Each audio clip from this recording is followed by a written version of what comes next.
Բարև ձեզ, առաջին լրատվականը շարունակում է իր աշխատանքը։ Հայաստանի անկախությունը 30 տարեկան է։ Այս տարիների ընթացքում անկախության գնի գիտակցման, մեր ձեռքբերումների եւ ձախողումների մասին կզրուցենք բանաստեղծ թարգմանիչ անկախ Հայաստանի Հանրապետության առաջին մշակույթի նախարար Հակոբ Մովսեսի հետ։ Բարև ձեզ, պարոն Մովսես, շնորհավոր բոլորիս անկախության տոնը։ Երբ հռչակեցինք Հայաստանի Հանրապետության անկախությունը, ինչպես գիտենք, մի կողմից կար մեծ ոգևորություն, կար այսպես ասած զարթոնքի մեծ ալիք, սակայն մյուս կողմից մենք ունենք ԽՍՀՄ փլուզումը, ունենք այդ խառնաշփոթը Արցախի կարգավիճակի ինքնորոշման եւ Հայաստանի հետ միանալու պատերազմի վտանգը, արդյոք կար գիտակցումը, թե ինչ պատասխանատվություն է անկախությունը իրենից ենթադրում, որովհետեւ անկախությունը նաեւ բեռ է եւ պատասխանատվություն։ Ինչպես ենք անփորձ կառավարելու, ինչպես են կարողանալու հաղթահարել այդ բոլոր ներքին ու արտաքին մարտահրավերները։ Շատ լավ։ Դուք ճիշտ եք ասում, այդ առաջին պահերը խանդավառության, էկզալտացիայի պահեր էին, ոչ մի ժողովուրդ այդ պահերին ավելի լուրջ եւ խորքային վերլուծություններ չի կարողանալ, ոչ թե չի անում, այլ չի կարողանալ, ավելի տրված է, այսպես ասած, խաղապարի հրավառությանը, իր ոգևորությանը եւ այլն եւ այլն։ Մեզ մոտ նույնպես այդպես էր, մենք անկախությունը շատ անակնկալ ստացանք, երկնքից ընկավ 3 խնձոր, 1 անկախություններ, որ ընկավ մեր գիրկը։ Բայց ես կարծում եմ, որ հարցը այդ առաջին պահի վերաբերմունքը չէր, հարցն այն էր, թե ստապվելուց հետո մենք ինչպես ստացածը պահելու մտածողական, աշխատանքային, տնտեսական, քաղաքական կարողություններ սկսեցինք մեր մեջ որոնել եւ գտնել։ Շանգլուխ է թաքնված։ Երբ վերլուծում ես այսպես հետադարձ հայացքով խորհրդային միության փլուզումը, ապա նախորդ անգամ այս տաղավարում զրուցում էինք մշակութային մարդաբաններից մեկի հետ, նա նշեց, որ հետաքրքիր է, որ խորհրդային նախկին հանրապետություններից ամենաթանկ գինը անկախության համար վճարեց հենց Հայաստանը, թեև հենց առաջինը Հայաստանը անկախացավ, Հայաստանն էր, եթե հիշում ենք, ամենաառաջնահերթը, այսպես ասած, ավանգարդում, սակայն այդ գինը ամենածանրը մենք վճարեցինք, ինչն էր պատճառը, որ մենք պատճառներից ամենաառաջինը իհարկե Արցախյան պատերազմն էր։ Անկախությունը, եթե մեզ նույնիսկ պատմականորեն անսպասելի այդ պահին տրվեր առանց Ղարաբաղյան պատերազմի, առանց երկրաշարժի, մենք լրիվ ուրիշ, ոչ թե ուրիշ ընթացք կունենայինք, այլ նաև ուրիշ մտածողություն կունենայինք։ Բանն այն է, որ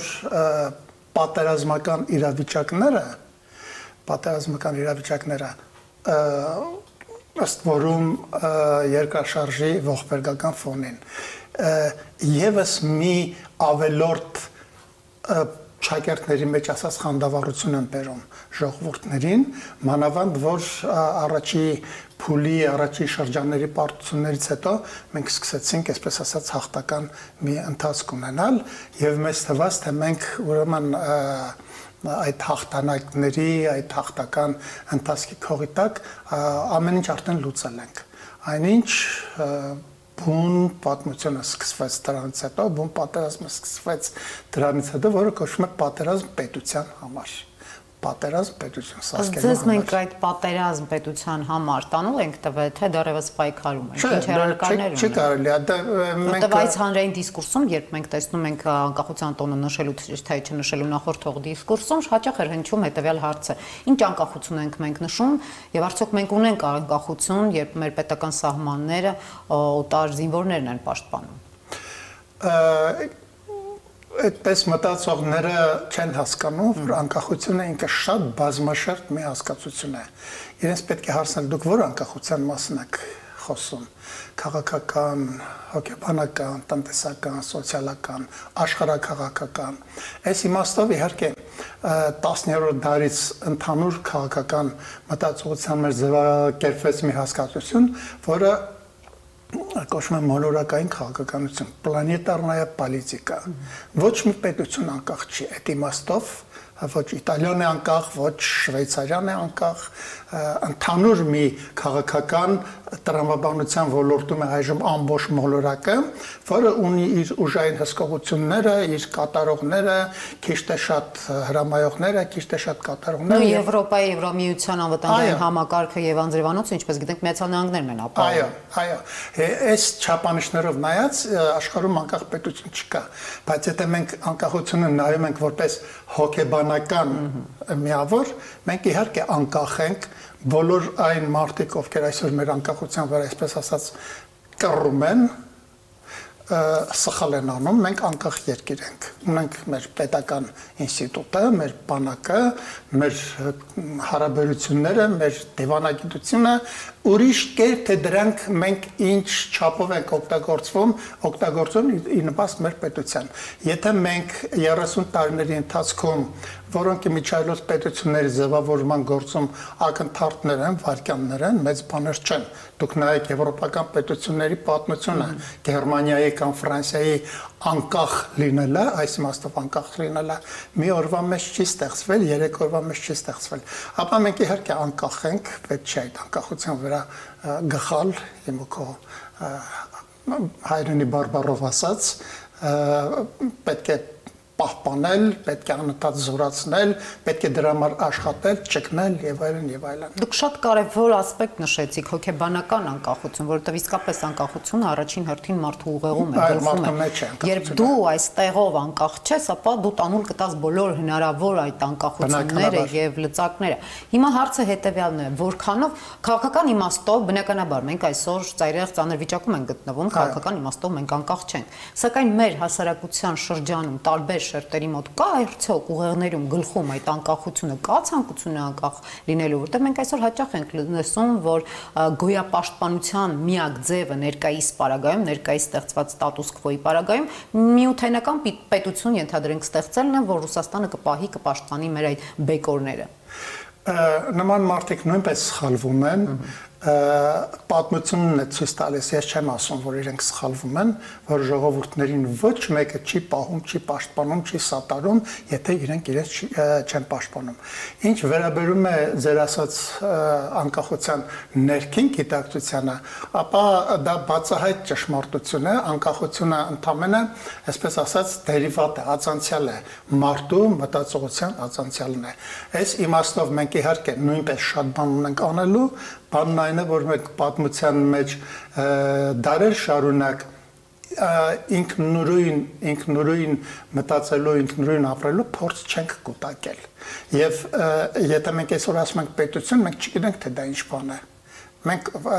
պետություն ասելով հասկանում ենք, որ դա ինչ-որ մի հատ անկախ տարածք է, որի սահմանները որևէ մեկը չպետք է մտնի եւ այսքան, այսինքն աշխարհագրական եւ փաստացի պատկերացումներով դա սահմանափակում ենք, այնիշ մենք չգիտենք, որ պետությունը առաջին հերթին եւ ամենաառաջին հերթին մնացածը բոլորը դրա ածանցյալներն են ժողովրդի հանրային գիտակցության, տվյալ ժողովրդի հանրային գիտակցության մի բարձր մակարդակ է։ Եթե այդ բարձր մակարդակը մենք ձեռք չենք բերել, մենք պետություն ձեռք չենք բերել, հետեւաբար անկախություն չենք ունենա։ Հետեւաբար ես կարծում եմ, որ եւ անկախությունը եւ պետությունը այս պահին մեզ մոտ լուսավորչական հասկացություններ են, դրանց մասին պետք է այդ չափանիշներով խոսել եւ ոչ թե եղածի վրա դատողություններ անելով, որը մեզ երկար տեղ չի կարող տանել։ Խնդիրը հենց դրանում է, որ երկար ժամանակ խորհրդային պետության խորհրդային միությունների ժամանակ մարդը քաղաքացին իրեն չէր ասոցացնում իր այդ պետության հետ, ինքը առանձին էր, իր շահերը առանձին են, դրանից էլ գալիս էր կոռուպցիան, դրանից գալիս էր բոլոր այլ խնդիրները, հետագայում եւս, ինչպես հիշում ենք, տարբեր քաղաքական օբյեկտիվ եւ սուբյեկտիվ պատճառներով քաղաքացին չէր նույնականացնում իրեն պետության հետ, իմ շահերը առանձին են, պետության շահերը առանձին են, բարիկադի տարբեր կողմերում էին լինելու։ 2018 թվականը լավ հրաշալի հնարավորություն տվեց, որ մարդիկ կարողանան իրենց գիտակցել այդ պետության պետական մեքենայի մի մասնիկը, որտեղ պետությունը իր բոլոր պատասխանատվություններով հանդերձ միակ այն ինստիտուտն է, որը թույլ է տալիս պահել անկախությունը, թույլ է տալիս քո շահերը պաշտպանել։ Եվ այդ 2018-ից հետո շատերը ասում են, որ այս պատերազմը չէր լինի, այսպես չէր պայթի մեր գլխին, եթե մենք չփորձեինք, այսպես ասած, ավելի անկախանալ, չփորձեինք այդ իրավագիտակցությունը բարձրացնել։ Ես չեմ հասկանում, թե ճաշնակում ավել կամ պակաս անկախ լինել, դուք աներբայլորեն ճիշտ բան եք ասում, ճշմարտություն եք ասում։ Մենակ ես այստեղ երկու փոքրիկ հավելում անեմ։ Անկախություն դեռևս չի նշանակում ինքնիշխանություն։ Ֆրանսերեն, լատիներեն բառը սուվերենիտետ, անկախությունը չի, ինքնիշխանությունն է։ Հայերեն չգիտեմ ինքնիշխանություն եզր ինչքանով է սուվերեն հասկացության մշակութաբանական, հոգևոր կրոնական ասպեկտը տալիս, բայց անկախ կարող է լինել այն մարդը, որը մեր մի քիչ առաջվա ասացի համաձայն ներքուստ հասել է ազգային, էթնիկական եւ էթիկական ինքնուրույն գիտակցության, սուվերեն գիտակցության։ Եթե մենք այսօր ասում ենք, որ մենք անկախ չենք, մենք դրանով վիրավորում ենք մեր ժողովրդի գիտակցության մակարդակը։ Ես վիրավորվել բառը, այսինքն դա ենք նշում։ Դա նշանակում է, որ մենք անկախության համար սուվերեն գիտակցություն չունենք, սուվերենիտետ չունենք։ Եվ երկրորդ մի բան էլ կա։ Մեզ մոտ անկախ ասելով, ես այսօր առավոտյան մի հաղորդում էի նայում առաջին ալիքի, երեխաների 4-5-6 տարեկան երեխաների, ուրեմն կազմակերպել էին եւ հարցնում էին մանկապարտեզի, ինչ բան է անկախությունը։ Հաղորդումը ինքնին արդեն սխալ է, որտեվ մենք չգիտենք ինչ բանա դեռ անկախությունը մանկապարտեզը երեխան ինչ պետք է իմանա, այդ երեխեքից մեկ ասեց հաճախ երեխաները շատ ավելի ճիշտ են ձևակերպում, քան մենք մեր կարծրացած այդ քառակուսի մտածելակերպում։ Հիմա ես ես կապացուցեմ մի երեխա 4-5 տարեկան շատ գեղեցիկ մի աղջիկ ասեց անկախությունն է նա, որ դու քո պապային ու մամային չես լսում։ Մենք երբեմն անկախություն ասելով հասկանում ենք անարխիա, այսինքն անիշխանություն, որ ուրեմն ոչ միայն անհատ, այլև պետություն է, ինչ ուզենա, այն էլ կարող է անել։ Այնիշ դա այդպես չի, անկախություն ասելով մենք առաջին հերթին միջազգային իրավունքի երկու նորմ պետք է հասկանանք, որոնք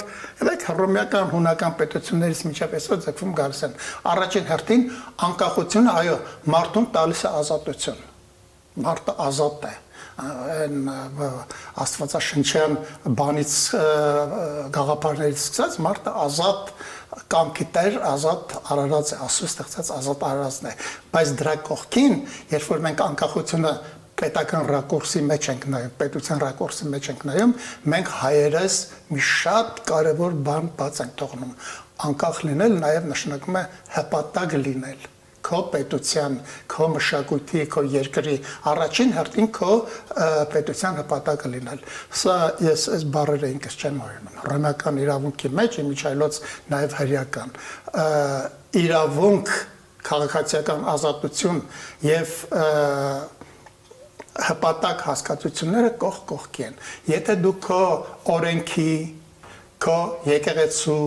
քո էթնոսի, քո էթոսի հպատակը չես, դու չես կարող ազատ մարդ լինել, դու կլինես անիշխանական, այսինքն դու կլինես անարխիստ։ Ես կուզենայի, որ հատկապես այս Բայց այստեղ մի փակ շղթա է սկսվում, որովհետև միևնույն ժամանակ, եթե դու հպատակ ես քո պետությանը, պետությունը պետք է պատասխանատու լինի իր հպատակի համար։ Ենթադրենք օրինակով, եթե դու տղայիդ բանակ ես ուղարկում, դու պետք է վստահ լինես, որ այդ ինստիտուտը գործում է, որ դու կարող ես վստահել քո տղային ուղարկելով բանակ, որ մի օր քեզ չի գա ծանուցում, որ նա ինքնասպան է եղել անհայտ պարագաներում։ Եվ հենց այդ ժամանակ է խնդիրը սկսում, երբ չկա այդ վստահությունը, որ որոշ ինստիտուտներ պետականության մեջ չեն գործում,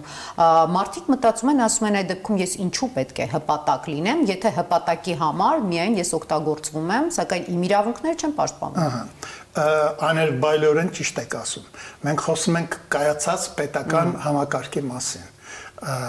Դա այդպես է։ Պետությունը պարտավոր է իր քաղաքացու հպատակությունը ապահովի, ոչ միայն իր իրավունքները,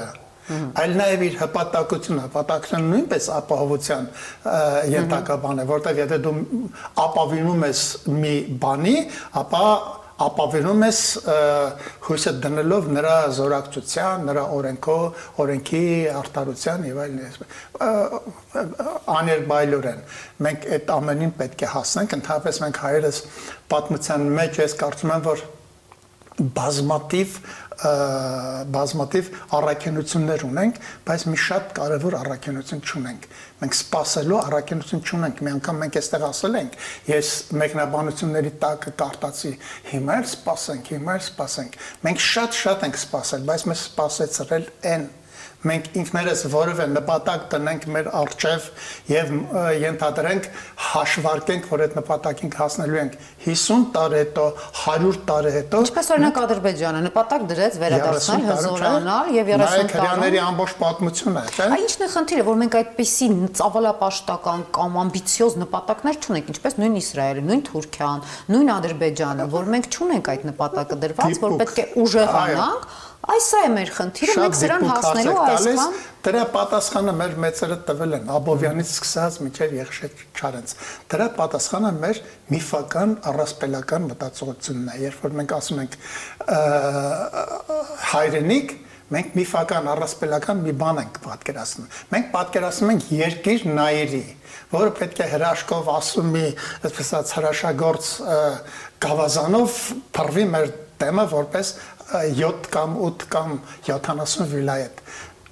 Ժամանակն է, որ հայ ժողովուրդը երկիր նայերին փոխարինի Հայաստանի Հանրապետությամբ։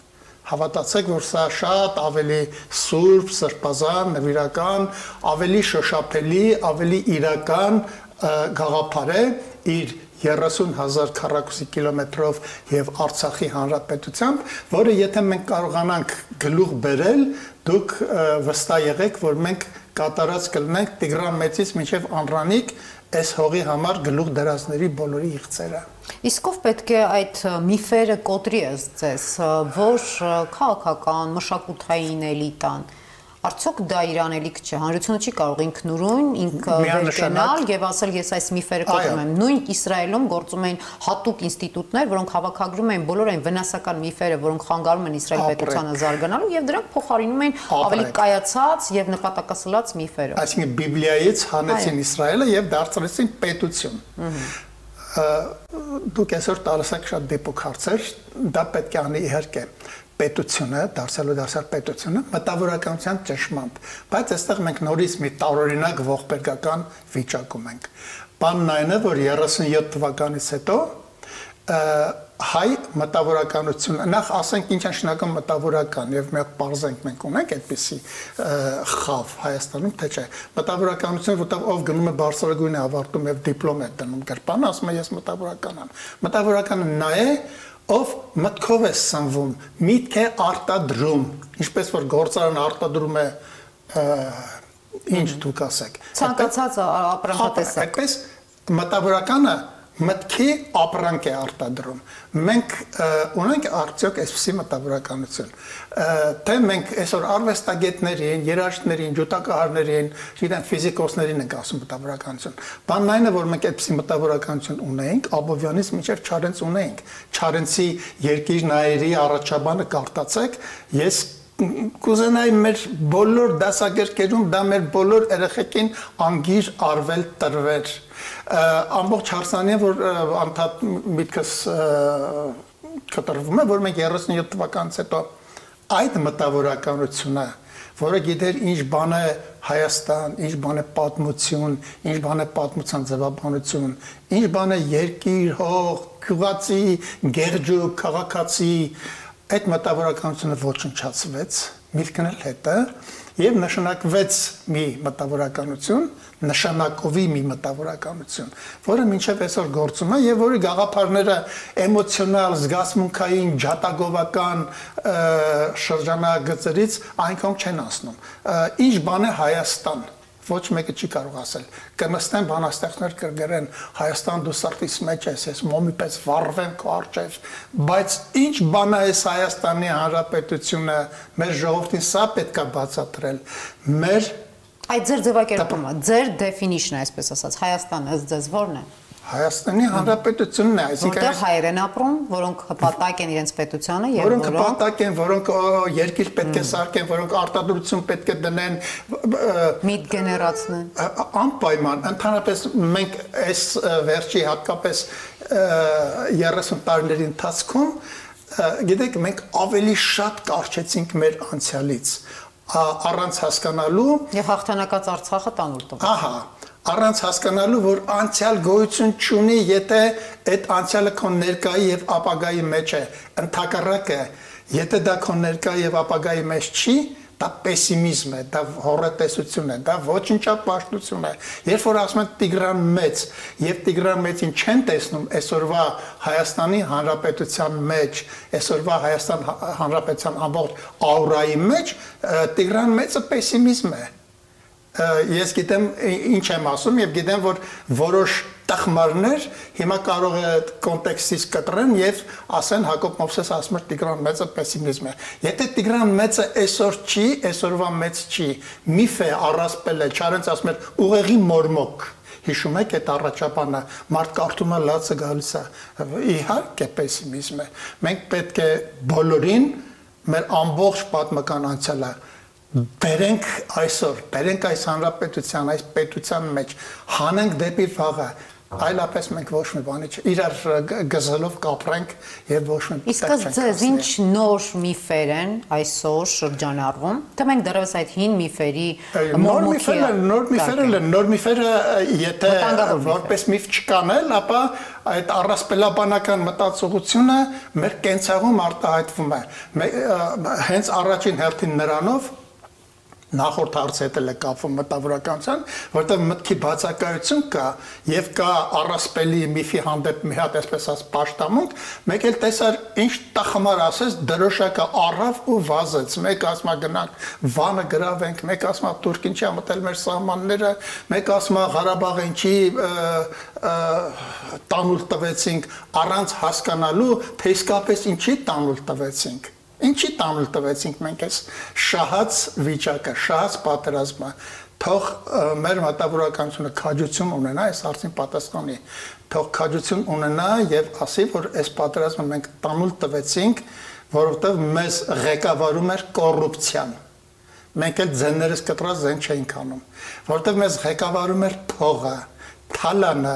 որտեղ մեզ ղեկավարում էր պետության գիտակցության բացակայությունը, թե չգիտեք ինչ, այս ինչն է մեղավոր, Նիկոլն է մեղավոր, չգիտեմ, այդպես հեշտ է մեղքը գցել մեկի գլխին, տանել իրան հրապարակում մորթել ու գնալ հաջորդ պարտությանը։ Մեզ պարտության մատնեց մեր տգիտությունը, կոռուպցիան։ Մեր մտածողությունը, մի քիչ առաջ դուք ասացիք, մեր գիտակցությունը։ Անկախության իշխանությանը ձեզ ամենաճակատագրական սխալը որն էր, որտեղ այսօր հաճախ ենք լսում, որ առաջին այդ ալիքի վրա եկած իշխանությանը մեղադրում են, որ հաղթանակած պատերազմից հետո կարող էին լուծել այս խնդիրը եւ չթողնել հետագա սերունդներին։ Խոսքը նոր իշխանությունների մասին է։ Խոսքը առաջին իշխանությունների մասին։ Ես գիտեք առաջին, երկրորդ, երրորդ իշխանություն չէի տարբերակի։ Դրանք բոլորը մեր հավաքական մտածողության արդյունք են եղել։ Այն իշխանությունը, որի մեջ բախտը ունեցել աշխատելու նաև ես, այդ էնտուզիազմի մենք սկզբում դրա մասին խոսեցինք, ոգևորության եւ այլնի արդյունքներ։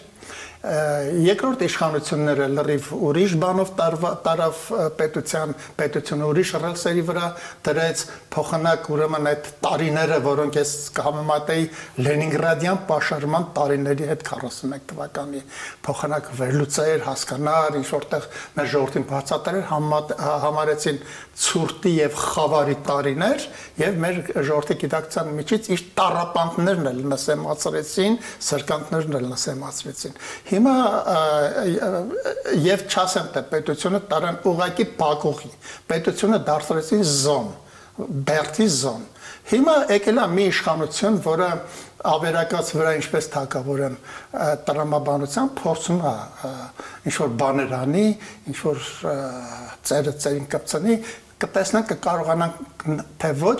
մենք մտավորականներս ամեն ինչ պետք է անենք, որ կարողանան։ Քանի որ խոսեցինք անկախությունից, հենց գրեթե 3, երբ տեղի ունեցավ Armenian Business Forum-ը, Armenian Business Forum-ի ժամանակ Տաշիր ընկերությունների խմբի հիմնադիր նախագահ Սամվել Կարապետյանը առաջարկություն արեց, որ հայկական շուկան ռուսական շուկայի եւ բիզնեսի համար ավելի գրավիչ դարձնելու համար անհրաժեշտ է ապահովել ռուսաց լեզվի պետական մակարդակով ուսուցումը եւ այդ հարցով ցանկանում էր հրավիրել Հայաստանի կառավարության ուշադրությունը այս հարցին։ Դպրոցներում եւ այլ ուսումնական հաստատություններում ռուսերենի պարտադիր ուսուցման մասին։ Ինչ ազդակներ են ձեզ գալիս նաև հենց միութենական պետություն կազմելու տրամաբանությամբ եւ համատեքստում։ Ես քաղաքագետ չեմ, այդ հարցերով չեմ զբաղվում եւ չեմ կարող պատասխանել։ Ես մշակութաբան եմ, մշակույթի գործիչ եմ, տվյալ պարագայում նույնպես։ Ես այդ ելույթը լսեցի եւ երկու բան պետք է ասեմ։ Մեր ժողովուրդը իր պատմության մեջ բազմաթիվ սփյուռքներ է ունեցել։ Կոստանդնապոլսից սկսած, որտեղ մենք շատ հզոր մտավորականություն ունենք, Ֆրանսիայում, Ամերիկայում այսօր, մինչև այսօր վերապրող եւ Ռուսաստանում։ Մեր մտավորականություններից տարբեր երկրների, այսպես ասած, երկրներում տեղափոխված մտավորականություններից ոչ մեկը այնքան իր երկրի, տվյալ երկրի պետական քաղաքականության դիրքերից չի դատել Հայաստանի եւ հայ ժողովրդի եւ հայ մշակույթի մասին, ինչքան ռուսական մտավորականությունը։ Ես կարծում, եթե այդպեսին կա, նո այստեղ մտավորականություն չասենք, սփյուռք ասենք։ Ռուսական սփյուռքը, որի ներկայացուցիչը ձեր նշած այդ անձնավորությունն է, օլիգարխ, միլիարդատեր եւ այլն, ես չեմ կարծում, թե այսօր դրական դեր է խաղում հայ-ռուսական հարաբերությունների մերձեցման գործում։ Ես այդ դերը, օրինակ ես տեսեք, ադրբեջանական մտավորականությունը, որը սփյուռքը, որը ապրում է Ռուսաստանում, ես կարծում եմ դրական դեր է խաղում։ Օրինակ տեսեք, Մոսկվայում ապրող ադրբեջանական միլիարդատերը, ազգանունը հիմա ես չեմ հիշում, գնում է կովկասյան կապուղիների ամբողջ համակարգը եւ ինչպես նաեւ լրատվամիջոցներ։ Հա, եւ այդպեսով նաեւ հայկական ամբողջ մեդիա բանը պահում է իր հսկողության տակ։ Նույնիսկ այս ասպարեզում, բիզնեսի ասպարեզում վիթխարի կարողություններ, վիթխարի փողեր ունենալով, ես մեր ռուսաստանյան, այսպես ասած, բուրժուազիան ճակատների մեջ պետական հայկական պետության շահերի տեսակետից պետական բուրժուազիա չեմ համարում։ Թվեք մի դեպք, երբ որ այդ մոսկովյան, այսպես ասած, ռուսական բուրժուազիան արել է մի գործ, որը պետական նշանակություն ունի Հայաստան Հանրապետության համար։ Չեմ ասում ռեստորան, չգիտեմ, անցումների փառք ու պատիվ իրենց լավ են արել, մտնում ենք, նայում ենք, գովում ենք։ Ասեք պետական մտածողության մի էլեմենտ, չեք կարող ասել, որովհետև չկա։ Մեր հանրապետության ներքին եւ արտաքին քաղաքականությունը Սամվել Կարապետյանները չպետք է որոշեն։ Ես երեք մի տականք էի լսում ռուսական միջավայրի քաղաքական գործիչի, քանի որ հայերենի անունը չասեմ, ուրեմն թքեմ ասում այս իշխանությունների վրա։ Դե մենք էլ թքենք քո վրա։ Այ կագեբեիստ, այ մատնիչ, դավաճան, բան մարդ կգա իր երկրում, իր հայրենիքում կասի, թքել եմ այս կառավարության վրա, քննադատի ասա, այս ինչը ճիշտ չեն անում, այս ինչը սխալ են անում, բայց դու ո՞նց ես թքում քո պետության վրա, եւ հետո ո՞վ է քեզ հանձնարարել, որ դու թքես քո պետության վրա, քո կառավարության վրա։ Այս կառավարությունը վաղը կփոխվի, ավելի լավերը կգան, ավելի հասունները կգան, կամ ավելի վատերը կգան, բայց հայրենիքը կմնա։ Հա, բա դու ո՞նց ես թքում այս ամեն ինչի վրա, ինչա քեզ դրա համար վարձատրում են, քեզ Կրեմլից վարձատրում են թքելու համար։ Գիտեք ինչ հետաքրքիր մի միտում կա Հայաստանում, որ ամեն անգամ երբ փորձում ես խոսել Հայաստանի հայրենիքի շահերից, հայկական պետականության շահերից, եւ եթե այդ շահերը հակասում են Ռուսաստանի շահերին, անմիջապես այդ խոսացող դեմ խոսող մարդուն մեղադրում են հակառուսականության մեջ։ Ահա։ Ուրեմն դուք գիտեք, ես չեմ թաքցրել, որ ես ռուսական մշակույթի մեծ սիրահարներից եմ։ Եվ ես կարծում եմ, որ մեր ժողովուրդը շատ մեծ կապեր ունի ռուսական դուշևնեստ, այդ հոգեկանության, հոգևորության հետ, ռուսների հետ մերոնք շատ ընդհանուր բարքեր ունեն, ռուս ժողովրդի հոգին մեզ հետ խոսում է, մեզ օտար չի, խոտ չի։ Բայց մենք կարծես թե այսօր չենք տարբերում ռուսական պետության, պուտինյան Ռուսաստանի եւ ռուս ժողովրդի պետության, որը այդպես էլ երբեք չունեցավ այդ ժողովուրդը։ Իդեպ ռուս ժողովուրդը եւս խնդիրներ ունի, այո, միջև եղած տարբերությունը։ Հայ ժողովուրդը երբեք հակառուս չի եղել։ Հիմա էլ չի, հավատացեք, որ չի։ Այդ ամբաղ զամբաղ մի քանի հոգին, որ ելնում բարբաջում են, դա ավելի շատ անում են, այսպես ասած, աչքի ընկնելու եւ բանի համար, քան թե իրականում խորքային վերլուծություն են կատարում։ Ռուսաստանը շատ հզոր պետություն է այսօր, շատ մեծ երկիր է։ Ռուսաստանը այսօր վարում է մի քաղաքականություն, որը կատեգորիկ հակահայկական է, ոչ թե նպաստավոր չի Հայաստանի համար, այլ հակահայկական է։ Մենք այս երկու բևեռների մեջ մենք պետք է կարողանանք իրական Ռուսաստանի կերպարը, պատկերը, վաղվա Ռուսաստանի պատկերը տեսնել եւ այսօրվա Ռուսաստանի դեմ շատ արդարացի, ցասում, զայրույթ արտահայտելով հանկարծ չվնասենք այն Ռուսաստանի պատկերին, որը վաղը պետք է գա, որը այս Ռուսաստանը պետք է մեռնի, որպեսզի այդ մյուս Ռուսաստանը ծնվի, որի հետ մենք նորից ասում ենք, շատ հարազատ բաներ ունենք։ Իդեպ ասեմ, որ այդ ռուսական փորձագիտական, յան ազգանով ռուսական փորձագիտական դաշտի այդպես խոսողները շատ ավելի են վնասում հայ-ռուսական հարաբերություններին, քան կարող էր վնասել որևէ մեկ այլ անձ։ Նրանք շատ ավելի ռուսերեն մի հայտնի խոսք կա, насильно мил не будешь։ Երբ դու փորձում ես այդպես արհեստական ձևով սեր քո հանդեպ ներմուծես, դու լրջագույն խնդիրներ ես ունենում։ Շնորհակալություն հետաքրքիր հարցազրույցի մեկնաբանության համար։ Հիշեցնեմ, որ տաղավարում զրուցում էինք բանաստեղծ թարգմանիչ անկախ Հայաստանի Հանրապետության առաջին մշակույթի նախարար Հակոբ Մովսեսի հետ։ Գլխավոր իրադարձություններին շարունակեք հետևել առաջին լրատվականի եթերում։